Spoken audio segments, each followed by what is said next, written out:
హనుమంతుని చూస్తే శనిదేవుడు ఎందుకు భయపడతాడు? హనుమంతుని భక్తులకు శని బాధలు ఉండవా? తెలుసుకోవడం కోసం వీడియో లాస్ట్ వరకు చూడండి. లోకాలను తన చూపుతో గజగజలాడించే శక్తి శనిదేవునిది. శని పట్టిందంటే వదిలించుకోవడం కష్టం అని అందరూ భయపడతారు.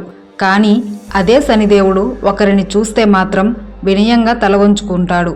ఆయనే రాంబంటు హనుమంతుడు. హనుమంతుడి భక్తులను తాను ఎప్పుడూ ఇబ్బంది పెట్టనని శనిదేవుడు స్వయంగా మాట ఇచ్చాడు. మరి ఆ అద్భుతమైన కథ ఏంటో ఇప్పుడు తెలుసుకుందాం. త్రేతాయుగంలో శ్రీరాముడు సేతువును నిర్మిస్తున్న సమయం అది. హనుమంతుడు రామనామ స్మరణ చేస్తూ భారీ పర్వతాలను మోసుకొస్తున్నాడు. ఆ సమయంలో శనిదేవుడు హనుమంతుడి దగ్గరికి వచ్చి, ఆంజనేయ, గ్రహగతుల ప్రకారం నీకు నా ప్రభావం తగిలే సమయం వచ్చింది. నిన్ను పట్టుకోవడానికి నేను వచ్చాను అని అంటాడు. దానికి హనుమంతుడు వినయంగా, శనిదేవా, నేను ఇప్పుడు రామకార్యంలో ఉన్నాను. ఈ పని పూర్తయ్యే వరకు వేచి ఉండు అని కోరుతాడు. కానీ శనిదేవుడు వినకుండా, కాలం ఎవరి కోసం ఆగదు, నేను నిన్ను పట్టి తీరాల్సిందే అని వెంటబడతాడు. శనిదేవుడు పట్టుదలను చూసిన హనుమంతుడు, సరేనని నా శరీరంలో ఏ భాగాన్ని పట్టుకుంటావు అని అడుగుతాడు. శనిదేవుడు గర్వంతో హనుమంతుడి తలపై కూర్చుంటాడు. వెంటనే హనుమంతుడు రామనామాన్ని స్మరిస్తూ పెద్ద పెద్ద కొండలను, రాళ్లను తన తలపై ఉంచుకోవడం మొదలు పెడతాడు. ఆ రాళ్ల బరువుకు శనిదేవుడు నలిగిపోతూ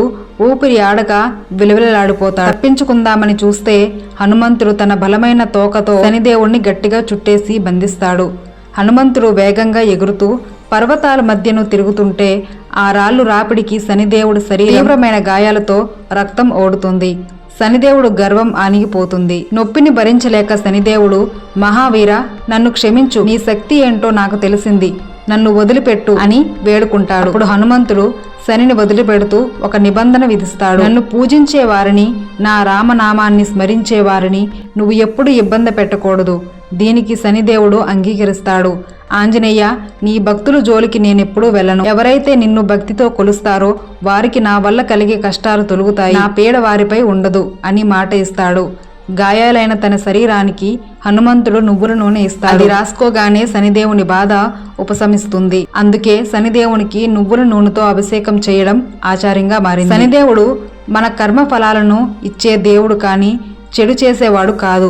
అయితే హనుమంతుడిని ఆరాధించే వారికి ఆ కర్మ ఫలాలు తీవ్రత తగ్గిపోతుంది. మీకు శని ప్రభావం ఉందని అనిపిస్తే భయపడకుండా హనుమంతుని చాలీసా పఠించండి. శనివారం రోజు హనుమంతుడికి సింధూరం సమర్పించి శనిదేవునికి నువ్వుల నూనెతో దీపం వెలిగిస్తే అన్ని శుభాలే జరుగుతాయి. రామదూత హనుమంతుడు ఉన్న చోట శని బాధలకు తావులేదు.